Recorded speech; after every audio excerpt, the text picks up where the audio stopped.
Hi, Vinny. Hi, Eli. We are going to continue chapter 10, The Further Adventures of Toad. We're going to start where we left off. Okay, here we go. See, there he is. He stepped confidently out into the road to hail the motor car, which came along at an easy pace, slowing down as it neared the lane when suddenly he became very pale. His heart turned to water. His knees shook and yielded under him, and he doubled down and collapsed with sickening pain in his interior. And well he might, the unhappy animal, for the approaching car was the very one he had stolen out of the yard of the Red Lion Hotel on the fatal day when all his troubles began. And the people in it were the very same people he had sat and watched at luncheon in the coffee room. He sank down in a shabby, miserable heap in the road, murmuring to himself in despair, "It's all up. It's all over now. Chains and policemen again. Prison again. Dry bread and water again. Oh, what a fool I've been. What did I want to go strutting around the country for? Singing conceited songs and hailing people in broad day on the high road, instead of hiding till nightfall and slipping home quietly by back ways. Oh, hapless Toad! Oh, ill-fated animal!" The terrible motor car drew slowly nearer and nearer, till at last he heard it stop just short of him. Two gentlemen got out and walked around the trembling heap of crumpled misery lying in the road, and one of them said, "Oh dear, this is very sad. He is a poor old thing, a washerwoman apparently, who has fainted in the road. Perhaps she is overcome by the heat, poor creature. Or possibly she had not had any food today. Let us lift her into the car and take her to the nearest village, where doubtless she has friends." They tenderly lifted Toad into the motor car and propped him up with soft cushions and proceeded on their way. When Toad heard them talk in so kind and sympathetic a manner, and knew that he was not recognized, his courage began to revive, and he cautiously opened first one eye, then another. "Look," said one of the gentlemen, "she's better already. The fresh air is doing her good. How do you feel now, ma'am?" "Thank you kindly, sir," said Toad in a feeble voice. "I'm feeling a great deal better." "That's right," said the gentleman. "Now, keep quiet still, and above all, don't try to talk." "I won't," said Toad, "and I was only thinking if I might sit on the front seat there beside the driver, where I could get the fresh air full in my face. I should soon be all right again." Silly Toad. "What a very sensible woman," said the gentleman. "Of course you shall." So they carefully helped Toad into the front seat beside the driver, and on they went once more. Toad was almost himself again by now. He sat up, looked up about him, and tried to beat down the tremors, the yearnings, the old cravings that rose up and beset him and took possession of him entirely. "It is fate," he said to himself. "Why strive? Why struggle?" And he turned to the driver at his side. "Please, sir," he said, "I wish you would kindly let me try and drive the car for a little. I've been watching you carefully, and it looks so easy and so interesting, and I should like to be able to tell my friends at once I had driven a motor car." The driver laughed at the proposal so heartily that the gentleman inquired what the matter was. When he heard, he said to Toad's delight, "Bravo, ma'am, I like your spirit. Let her have a try and look after her. She won't do any harm."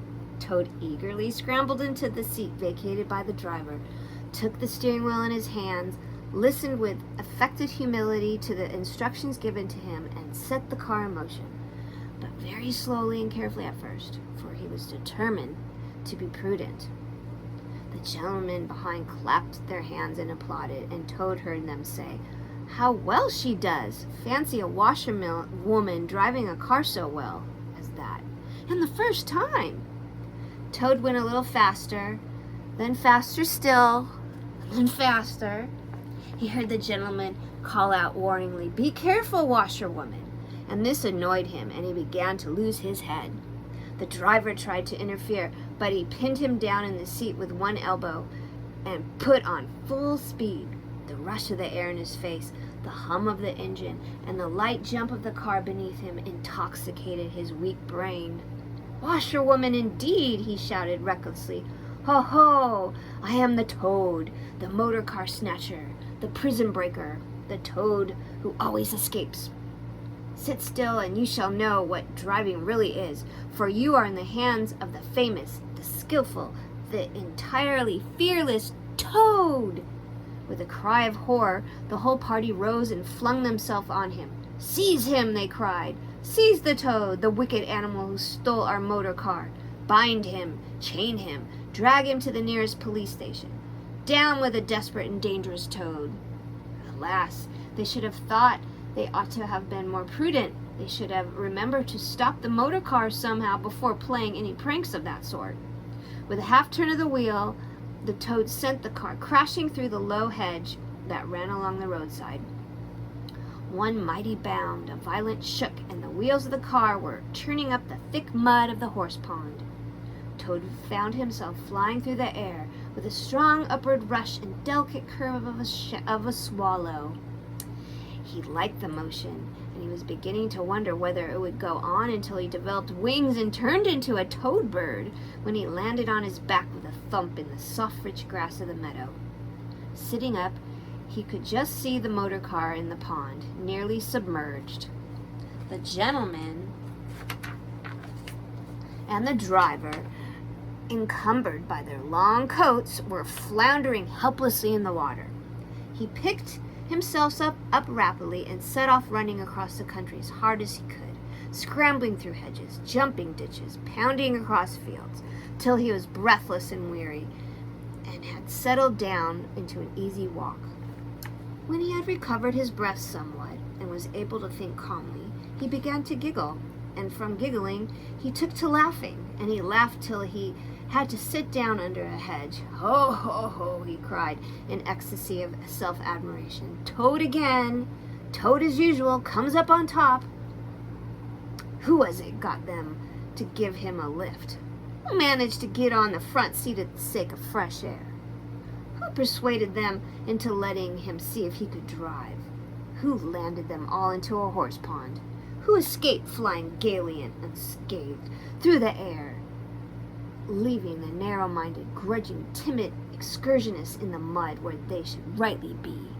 Why, Toad, of course. Clever Toad, great Toad, good Toad. Then he burst into song and chanted up an uplifted voice. The motor car went pop, pop, pop as it raced along the road. Who was it steered into the pond? Ingenious Mr. Toad. "Oh, how clever I am, how clever. Oh, how clever, how A slight noise at the distance behind him made him turn his head and look. Oh, horror! Oh, misery! Oh, despair!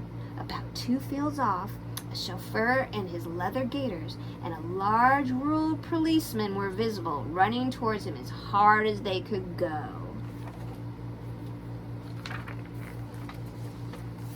Poor Toad sprang onto his feet and pelted away again, his heart in his mouth. "Oh my," he gasped as he panted along. "What an ass I am! What a conceited and heedless ass!" Swaggering again, shouting and singing songs again, sitting still and gasping again. "Oh my, oh my, oh my!" He glanced back and saw to his dismay that they were gaining on him. On he ran desperately, but kept looking back and saw that they were still gaining steadily. He did his best, but he was a fat animal and his legs were short, and still they gained. He could hear them close behind him now. Ceasing to heed where he was going, he struggled on blindly and wildly, looking back over his shoulder at the now triumphant enemy, when suddenly the earth failed under his feet. He gasped at the air, and splash! He found himself head over ears in deep water, rapid water, water that bore him along with a force he could not contend with, and he knew that in his blind panic he had run straight into the river. He rose to the surface and tried to grasp the reeds and the rushes that grew along the water's edge close under the bank, but the stream was so strong that it tore them out of his hands.